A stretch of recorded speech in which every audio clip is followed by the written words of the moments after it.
Assalamualaikum warahmatullahi wabarakatuh.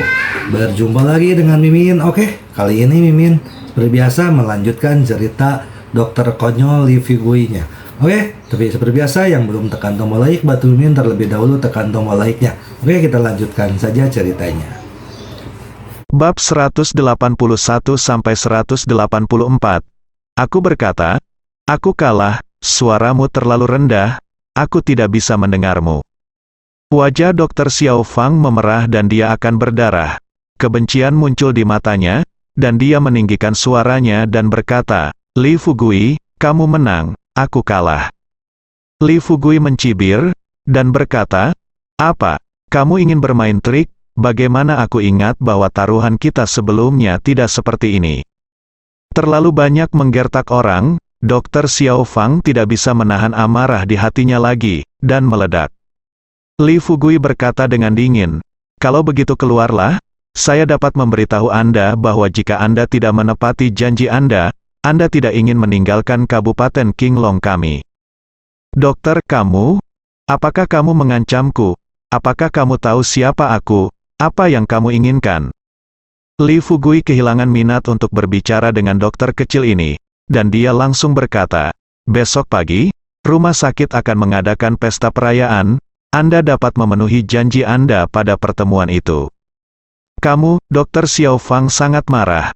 Jika dia benar-benar mengatakan pada kesempatan itu bahwa gurunya, dokter benar-benar hancur. Siapa yang menginginkan orang seperti ini yang menipu guru dan memusnahkan leluhur? "Apa yang kamu? Jangan seperti anjing, pergilah dari sini, aku merasa ingin muntah saat melihatmu." Li Fugui mencibir dan melambaikan tangannya, seolah mengejar anjing liar. Dokter Xiao Fang gemetar karena marah, menatap Li Fugui dengan kebencian di matanya. Tetapi Li Fugui mengabaikannya sama sekali, dan pergi bersama Su Qing dan Din Su. "Hei," dia menolakkan. Dokter Hu dan beberapa anggota tim ahli berjalan mendekat, tetapi semua orang terlihat agak jelek. Dokter Xiao Fang berkata dengan bersemangat, "Guru, dia mengancam saya, dan dia bahkan menggertak saya, meminta saya untuk mengatakan di pesta perayaan bahwa Anda tidak sebaik Din Su. Lakukan apa yang dia katakan." Din Hu terdiam untuk beberapa saat, dan akhirnya mengucapkan kalimat ini. Hanya saja seluruh tubuhnya tiba-tiba menua, dan dia tidak lagi sombong seperti dulu. Beberapa anggota tim ahli memandang Dr. Xiao Fang dengan kasihan. Semua orang tahu bahwa ahli bedah muda dan berbakat yang menjanjikan itu telah berakhir.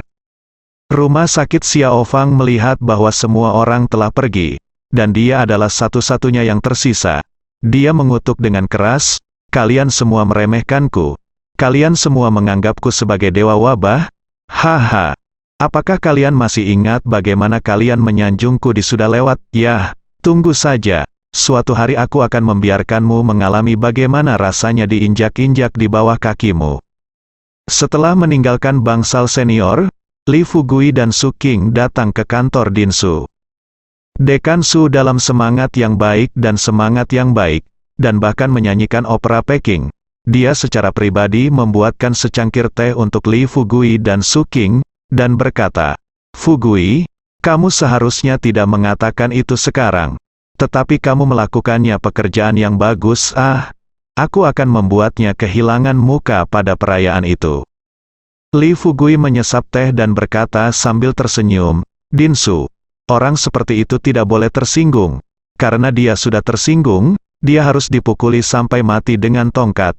Tidak biarkan dia memiliki kesempatan untuk berdiri." Kata yang bagus, kata yang bagus. Din Su mengangguk berulang kali, dan berkata dengan puas, "Yang paling saya takuti adalah wanita Anda kebaikan. Jika Anda memiliki keterampilan seperti itu, saya akan benar-benar jangan khawatir." Su Qing melirik ayahnya. Sebagai seorang putri, dia mengetahui beberapa peristiwa masa lalu Din Su. Jadi dia tahu mengapa ayahnya sangat bahagia sekarang. Din Su tidak pernah sebahagia hari ini dalam hidupnya. Begitu cepat, dia mulai berbicara tentang masa lalu dengan Din Hu, kebaikan dan kebencian. Ternyata Dekan Su dan Dr. Hu adalah saudara dari sekolah yang sama.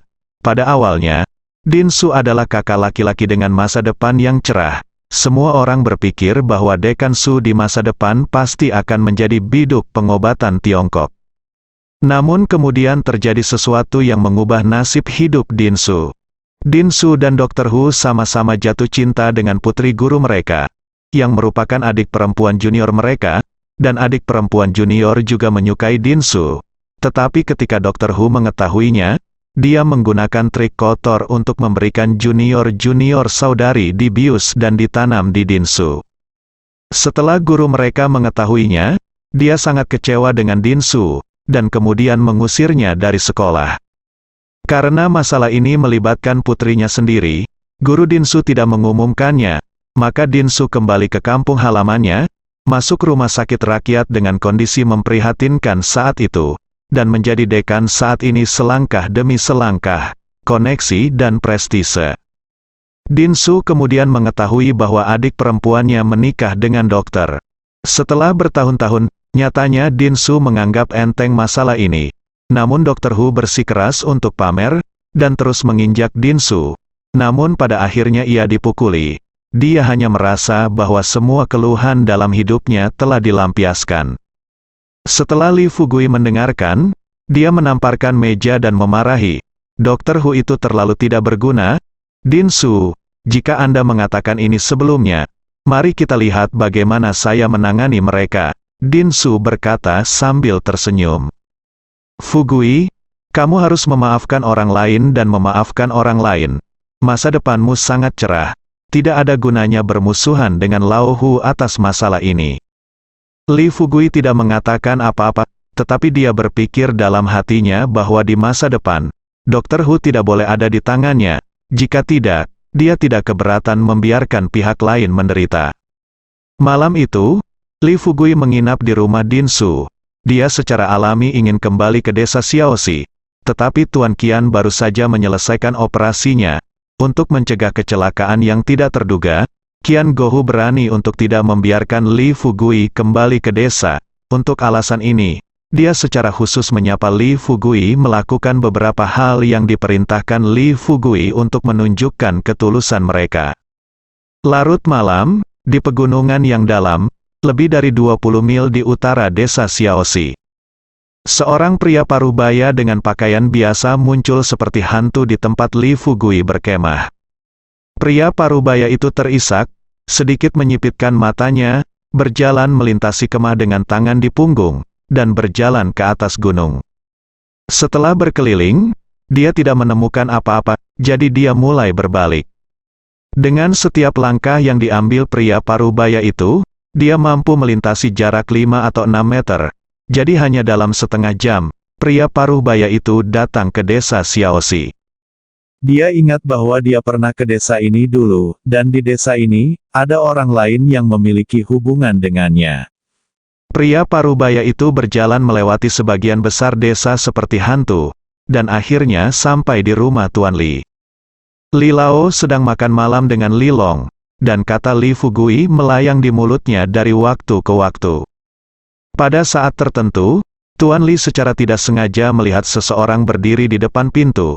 Yang mengejutkannya, ketika dia menyadari bahwa apa yang dilihatnya bukanlah halusinasi, wajahnya tiba-tiba menjadi bersemangat. Akhirnya kamu di sini, Tuan Li dengan gemetar berjalan ke pintu tanpa menggunakan tongkatnya, dan berlutut tanpa mengucapkan sepatah kata pun. Li Rulong melihat pemandangan ini dengan heran, dan berkata, "Kakek, apa yang kamu lakukan?" Pria parubaya itu melirik Li Rulong. Akhirnya melirik kaki Li Rulong, dan bertanya, "Ini cucumu?" Li mengangguk dengan air mata dan berkata, "Pria kecil itu sengsara, cucu seperti itu yang telah diintimidasi seperti ini. Tolong bantu saya." Pria parubaya itu tersenyum dan berjalan ke restoran, duduk di kursi utama dengan acuh tak acuh, dan berkata, 50 tahun yang lalu, Anda menyelamatkan hidup saya. Saya katakan di awal bahwa saya bisa menjanjikan Anda suatu kondisi sebagai hadiah. Jadi jangan khawatir, masalah cucu Anda, saya akan menyelesaikannya." Tuan Li segera sangat gembira, dan berkata kepada Li Rulong, "Rulong, segera temui senior ini." Li Rulong menatap pria parubaya itu dengan heran. Dia bertanya, "Kakek, apakah ini pria aneh yang kamu kenal saat itu? Li Laosheng takut kata-kata Li Rulong akan membangkitkan ketidaksenangan pria parubaya itu, jadi dia berkata dengan cemas, Rulong, jangan tidak sopan kepada senior, senior adalah pria hebat, kemampuan, itu bukan sesuatu yang bisa kita bandingkan. Li Rulong sedikit tidak yakin, pria parubaya ini tampaknya memiliki temperamen yang sangat istimewa dan menarik perhatian. Namun sebenarnya ia sangat biasa dalam hal pakaian dan penampilan. Orang aneh macam apa yang bisa menjadi orang seperti ini? Pada saat ini, pria parubaya itu tiba-tiba berkata, kaki cucu Anda disebabkan oleh keracunan, yang menggigit cucu Anda seharusnya merupakan hal spiritual. Saya punya cara untuk menghubungkannya dengan kaki baru. Itu benar. Mangkuk di tangan Li Rulong jatuh di atas meja. Matanya membelalak, dan dia sangat terkejut. Pria parubaya itu berkata dengan tenang, percaya atau tidak, terserah Anda. Tuan Li sama sekali tidak ragu. Dia berkata dengan nada gemetar, Rulong, cepatlah, berlutut dan terima kasih. Ekspresi Li Rulong berubah, dan dia menggertakkan giginya berlutut.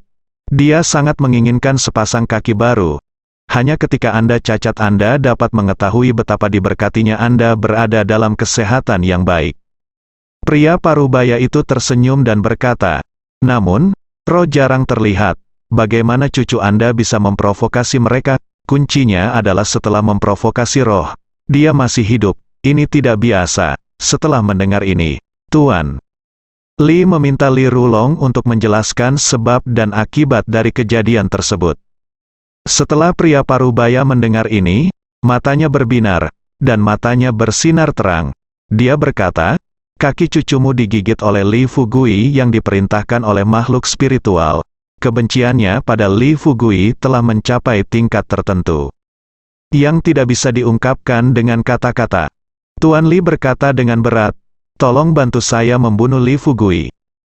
Apa yang begitu sulit tentang membunuh orang biasa? Pria parubaya itu tersenyum dan berkata dengan santai, sekarang bawa saya ke gudang yang Anda sebutkan untuk melihat-lihat. Li Lao berdiri dan memimpin pria parubaya itu dengan hormat. Li Rulong juga menjadi bersemangat, dan berkata pada dirinya sendiri, Li Fugui, hahaha, ajalmu ada di sini. Kursi kabupaten, sebuah rumah tua di pinggiran kota. Di dalam halaman, pada saat ini, di ruang tamu, lampu menyala terang, seorang lelaki tua berambut abu-abu dan sehat sedang duduk di kursi guru besar, dua lelaki parubaya duduk di bawah, dan di belakang mereka ada beberapa lelaki muda dan wanita. Bagaimana? Apakah masih belum ada berita tentang Xiao Tian dan Xiao Liang? Tanya lelaki tua itu. Pria parubaya di sebelah kiri menggelengkan kepalanya dan berkata, Ayah, aku masih belum bisa menghubungi, mungkin. Teleponnya dimatikan, sesuatu terjadi, kan? Di sebelah kanan pria parubaya itu tiba-tiba mengatakan sesuatu. Pria parubaya di sebelah kiri menundukkan wajahnya dan berkata, kedua, apa maksudmu? Pria di sebelah kanan berkata dengan tidak setuju, Bos, saya hanya berbicara. Pria tua itu menginjak tongkatnya dan berkata, besok, jika kamu masih tidak bisa menghubungi saudara mereka besok, pergi dan periksa aku. Jika kamu ingin melihat orang, jika kamu ingin melihat mayatnya. Pria parubaya di sebelah kiri berwajah jelek dan sedikit khawatir. Ekspresi Schadenfreude melintas di mata pria parubaya di sebelah kanan, dan dia setuju. Keesokan harinya, Li Fugui bangun pagi-pagi, Din Su juga bangun pagi. Apa yang tidak diharapkan Li Fugui adalah Su Qing juga bangun. Mereka bertiga berada di halaman, berlatih latihan Qi nutrisi yang telah ditranskripsikan oleh Li Fugui tadi malam. Jenis latihan Qi nutrisi ini sebenarnya sama dengan Wu Qingxi, mengumpulkan vitalitas dan dapat menunda penuaan, setelah waktu yang lama juga dapat memperpanjang umur, lebih besar dari. Adapun untuk mengobati penyakit, ini adalah rahasia unik Li Fugui. Tentu saja, itu juga bisa digunakan untuk memukul orang. Ketika saya berada di pegunungan 2 hari yang lalu, gagak pembunuh terus mengatakan bahwa Li Fugui adalah penguasa energi gelap, dan sekelompok orang yang saya temui kemudian mengatakan hal yang sama. seorang master energi gelap, tapi dia tahu orang-orang itu salah paham. Sebenarnya ketika Li Fugui dalam bahaya, vitalitas yang dia kumpulkan dapat digunakan untuk mengalahkan orang, sehingga orang-orang itu salah mengira Li Fugui sebagai semacam master energi gelap. 1 jam kemudian, Li Fugui sarapan bersama Din Su dan Su Qing, lalu pergi ke rumah sakit. Karena masalah Tuan Qian, setelah pemeriksaan fisik Tuan Qian hari ini, akan ada pesta perayaan di auditorium kecil rumah sakit. Untuk pesta perayaan ini, sebenarnya saya tidak tahu berapa banyak orang yang penuh harapan untuk hari ini. Setelah tiba di rumah sakit, Li Fugui memeriksa tubuh Tuan Qian, dan Qian Gohu mengikutinya sepanjang waktu. Setelah Li Fugui menyelesaikan pemeriksaan, Qian Gohu bertanya dengan senyum di wajahnya, "Tuan Li, ada apa dengan kesehatan ayah saya? Apakah kamu baik-baik saja?" Li Fugui berkata dengan santai, "Sudah pulih dengan baik, dan aku akan bisa bangun dari tempat tidur dalam 2 atau 3 hari." Hebat! Qian Gohu sangat senang, dan bertanya dengan nada rendah, suara setelah beberapa saat, "Dr. Li, bisakah saya mengambil resep yang Anda resepkan untuk ayah saya?" "Kamu?" Li Fugui menyentuh dagunya, dan tiba-tiba berkata, "Ya, itu mungkin, tetapi saya khusus menyiapkannya untuk Tuan Qian. Bagaimana menurutmu? Jika kamu memakannya, aku bisa membuatkan resep untukmu." "Bagus sekali, terima kasih Dr. Li." Qian Gohu tidak bisa menahan senyum. Li Fugui melambaikan tangannya dan berkata, "Tuan Qian, saya belum selesai, resep saya sangat berharga. Tidak ada orang lain yang bisa meresepkannya kecuali saya, jadi Anda harus menukarnya." Qian Gohu tercengang, dan bertanya setelah beberapa saat, "Apa yang Anda inginkan?" Li Fugui berbicara dengan fasih, "Tuan Qian, Anda juga orang yang cerdas. Anda dapat memberi saya uang atau melakukan sesuatu untuk saya. Anda memilih sendiri. Jika kamu memberi uang, berapa banyak yang akan kamu berikan?" Qian Gohu segera bertanya. Li Fugui membuka mulutnya lebar-lebar, merentangkan 5 jari, dan berkata, 5 juta. Qian Gohu ragu sejenak, lalu mengertakkan gigi dan berkata, "Oke, 5 juta adalah 5 juta." Sekarang giliran Li Fugui bingung. Nyatanya, jumlah 5 juta itu hanya apa yang dia sebutkan dengan santai. Dia mengira Qian Gohu akan mengimbangi harganya, atau hanya memilih yang kedua. Tetapi Qian Gohu sebenarnya setuju. Li Fugui sedikit patah hati, dan dia tidak berteriak lagi. Jika dia tahu, dia akan menawarkan 10 juta yuan. Keluarga seperti Tuan Qian mungkin tidak mampu membayarnya. Selain itu, Li Fugui sangat berharap Qian Gohu akan memilih opsi kedua untuk melakukan sesuatu untuknya. Sekarang dia sedang memikirkan area yang luas di gunung belakang. Meskipun menurut kesepakatan sebelumnya, Qian Gohu akan mendapatkan persetujuan untuknya, tetapi ikutan pendaftaran perusahaan, pertambangan, masih banyak kendala. Jika Qian Gohu membantu, itu akan menghemat banyak masalah. Ketika Qian Gohu melihat reaksi Li Fugui, hatinya sakit. Apa yang membuatnya patah hati adalah dia tidak membuat tawaran balasan. Tetapi dengan posisinya, dia secara alami tidak dapat bergerak untuk bertobat. Dia tersenyum dan bertanya, "Guru Li, kapan saya bisa mendapatkan resepnya?" Li jawab Fugui. Tiba-tiba, dia terbatuk dan berkata, "Tuan Qian, percuma memberi Anda resep, hanya saya yang bisa menyiapkan obat ini, jadi saya akan memberi Anda obat setiap bulan. Selain itu, Anda bisa menyiapkannya sendiri. Saya menang, jangan mengambilnya dengan percaya diri." Qian Gohu masih sedikit tidak senang pada awalnya, tetapi ketika dia mendengar bagian kedua dari kalimat itu, dia mengangguk dan berkata, "Apa yang dikatakan Dr. Li adalah bahwa saya akan menunggu Anda untuk menyampaikannya. Obat untukku setiap bulan, habis."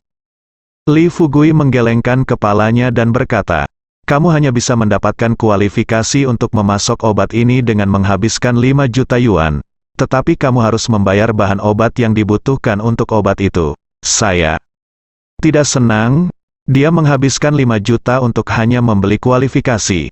Apa ini? Apakah Anda menerima begitu saja? Li Fugui menghela nafas, dan berkata dengan polos, "Tuan Qian, resep ini milik perusahaan, bukan milik saya secara pribadi, jadi jika Anda merasa dirugikan, maka Anda tidak dapat meminum pil ini, atau memilih kondisi kedua. Katakan saja berapa total yang akan Anda habiskan setiap bulan." Qian Gohu ingin menyerah, tetapi masalahnya adalah obat itu terlalu menarik, dan dia tidak tahan. Li Fugui tertawa seperti rubah tua, dan berkata, "Tidak banyak, 50.000 sebulan sudah cukup. Ini adalah harga istimewa untuk VIP khusus seperti Anda. Jika itu orang lain, itu akan menjadi 500.000. Qian Gohu tarik napas dalam. Beli kualifikasi seharga 5 juta, lalu belanjakan 500.000 sebulan. Jika demikian, setelah 1 tahun, tidak akan menelan biaya 6 juta. Berapa banyak orang yang mampu membeli obat ini?" Li Fugui tahu apa yang dipikirkan Qian Gohu. Dia menjelaskan, "Tuan Qian, Anda dapat memikirkannya, obat ini dapat menggandakan kesehatan Anda dan memperpanjang hidup Anda. Siapa yang tidak menginginkannya? Uang dapat diperoleh, tetapi hidup tidak dapat diperoleh." Qian Gohu benar-benar memikirkannya dengan jelas, dan dengan senyum hangat di wajahnya, dia berkata, "Tuan Li, apa yang Anda katakan adalah, tidak apa-apa, biarlah, jika Anda membutuhkan saya untuk melakukan sesuatu, kirim seseorang ke beritahu aku tentang itu, suara baik-baik saja, Li." Fugui juga tersenyum, mengulurkan tangannya, berjabat tangan dengan Qian Gohu, dan berkata dengan senyum hangat yang sama, "Saya harap kita bisa bekerja sama dengan bahagia."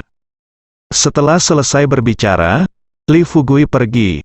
Melihat latar belakang kepergian Li Fugui, Qian Gohu merasa tertekan untuk Qian, tetapi juga bersemangat dan menantikannya.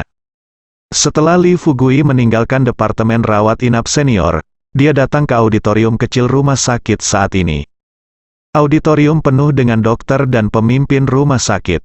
Presiden Su, pemimpin rumah sakit rakyat, secara alami duduk di mimbar. Dr. Hu duduk di samping Presiden Su, pakar dari kelompok ahli lainnya duduk di bawah. Wajah semua orang tanpa ekspresi, tidak selaras dengan kegembiraan di sekitar mereka. Murid Dr. Hu, Xiao Fang, gelisah, wajahnya berfluktuasi, dan dia menundukkan kepalanya, memalingkan kepalanya. Dia masih bisa merasakan bahwa orang-orang di seluruh auditorium menatapnya setiap saat. Dia bahkan bisa mendengar suara-suara berbicara tentang dirinya sendiri dalam keadaan kesurupan. Dia tidak perlu mendengarkan dengan seksama untuk mengetahui bahwa pihak lain pasti sedang mengejek, berbicara tentang dia dengan jijik dan sarkasme. Xiao Fang tahu bahwa dia benar-benar tamat, tidak hanya masa depannya, tetapi juga reputasinya. Sekarang hatinya penuh penyesalan. Jika dia bisa memutar kembali waktu, dia tidak akan mengatakan apapun untuk memprovokasi dia, Li Fugui. Sama seperti Xiao Fang berpikir seperti ini, suasana di auditorium tiba-tiba menjadi gaduh, seolah-olah ada orang penting yang masuk. "Apakah itu dokter?" "Li, ini pertama kali saya melihatnya, masih sangat muda." Meskipun dia masih muda, bahkan tim ahli dari Beijing tidak dapat menyembuhkan Tuan Qian, dan operasinya gagal, tetapi Dr. Li mencoba yang terbaik untuk membalikkan keadaan, menyelamatkan Tuan Qian, dan juga rumah sakit kami.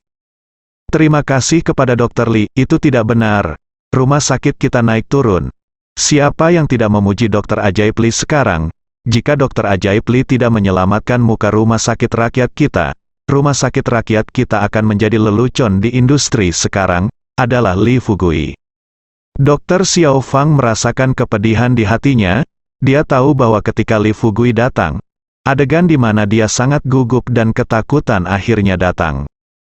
Li Fugui tersenyum dan menyapa banyak dokter yang berdiri. Awalnya dia ingin duduk, tapi Dekan Su membiarkannya duduk di mimbar.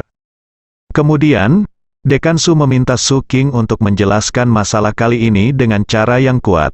Terutama bagaimana kelompok ahli dari ibu kota memandang rendah rumah sakit rakyat, dan membuat keributan besar tentang hal itu.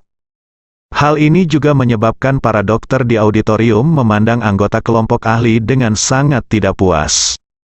Din Su tersenyum di seluruh wajahnya, dan tiba-tiba menoleh dan bertanya, "Dr. Hu, Apakah saya benar? Dr. Hu berkata dengan wajah dingin, kamu menang, tidak masalah apa yang ingin kamu katakan. Sambil tersenyum, dia berkata, Dr. Hu, Anda tidak bisa mengatakan itu. Lagi pula, Anda harus mencari kebenaran dari fakta, Anda adalah pemimpin tim ahli. Anda harus mengungkapkan pendapat Anda di pesta perayaan ini. Sudut mulut Dr. Hu berkedut, tapi dia tahu aku harus memenuhi permintaan Dinsu, kalau tidak mereka tidak akan bisa keluar dari auditorium ini hari ini. Setelah beberapa saat, Dr. Hu pasrah pada takdirnya, berdiri, pertama membungkuk dalam-dalam, dan kemudian berkata, ngomong-ngomong, masalah ini semua salahku, pemimpin tim ahli. Aku bangga dan berpuas diri, dan aku masih congkak, memandang rendah rumah sakit kabupaten. Auditorium perlahan-lahan menjadi sunyi. Semua orang menatap Dr. Hu dengan mata terbelalak. Tidak ada yang menyangka Dr. Hu akan mengakui kesalahannya dan mengkritik dirinya sendiri di auditorium yang berisi ratusan orang. Terutama anggota kelompok ahli yang merasa sedikit tidak nyaman. Xiao Fang semakin gelisah. Bahkan gurunya terpaksa mengundurkan diri, bagaimana mungkin dia, seorang siswa, melarikan diri. Sungguh, setelah Dr. Hu menyelesaikan pemeriksaannya, tepuk tangan meriah di auditorium kecil, dan banyak dokter secara terbuka berteriak, baik. Semua orang tahu bahwa dia pasti sangat bangga dan sangat bahagia saat ini. Di akhir pesta perayaan, Li Fugui berdiri, dan kebisingan di auditorium tiba-tiba terdiam. Banyak dokter memandang Li Fugui dengan kekaguman dan fanatisme. Setelah apa yang terjadi pada Tuan Qian, para dokter yang berpikir bahwa Li Fugui adalah dokter ajaib yang nyata sekarang semakin memujanya. Li Fugui tersenyum, memandang Xiao Fang, dan berkata, Dokter Xiao Fang, sekarang giliranmu untuk datang.